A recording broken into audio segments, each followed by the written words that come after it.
Hi, I'm John McGuire with the McGuire Law Firm. I am a tax and business attorney, and in this video, I want to talk a little bit about what is the definition of knowledge within a stock purchase agreement or an acquisition agreement for a business. So, let's say you're a business owner and you've worked hard, you've built your business, and you're looking at selling it. The buyer generally is going to draft a purchase agreement. And within that agreement, you're probably going to see certain places where it brings up knowledge.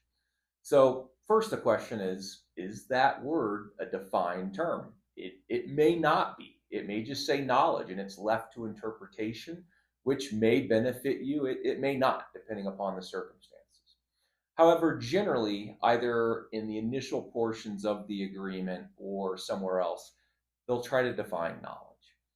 Knowledge, for example, may be actual knowledge, which would probably be more beneficial, to you as a seller because yes, you have to have actual knowledge to perhaps breach the representation or warranty where that word is being used. However, I would say it's probably more common to see a definition of knowledge such as, the actual knowledge, of the business principal or owner, or knowledge after due inquiry, and or knowledge that a reasonable business owner in a like situation would have. So you can see in that last example, they're almost imputing knowledge or what a reasonable business owner would know. So why do we care? Well, you're likely to see this, knowledge come up in your reps and warranties, the promises you are making to the buyer.